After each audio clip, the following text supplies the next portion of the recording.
هلا بيك. مرحبا بيك، وينك يا بو؟ صافا؟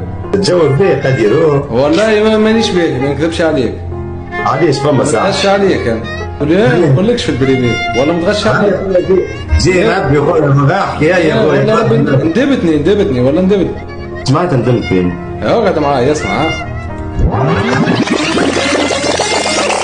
طلبت امبارح كلمات تونسية.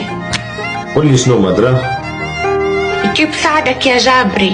جبري اسمع، هذه يقولها القادر ما تقولهاش لي انا مانيش جبري.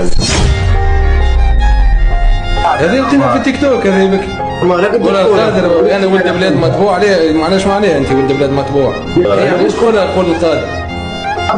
عمري روحي جبري ولا فهمتني انا كي نقول هكاك هذه ما فماش ولد بلاد كيفي انا. شوف فسرها لك الموضوع هذا. هذا الجبري اللي ما يشبهش لحومته، هذاك هو الجبري. كلمة جبري اللي تقعد جبري معناتها، فهمت كيفاش؟ بالعكس ولا بالعكس، تبدا قاري النقص في روحك وقتها تقراها. فهمتني؟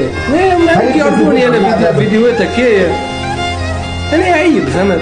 ما تخليش الشات يدخل بيناتنا صاحبي، فهمت كيف؟ والله العظيم نخاف عليك، والله ربي نخاف عليك. ليش خاف عليك؟ اقعد ارتاح سايب عليك من غير ما نحكي معك.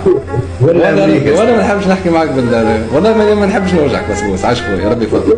بالعكس بالموضوع اللي عملته تو تعملوش معايا انا، عاملوا مع عبد معوج، فهمت كيفاش صاحبي معايا انت واقف معوج تو بس هاي ربي يفضلك بس مليك على خير. نعم بوزين عاش.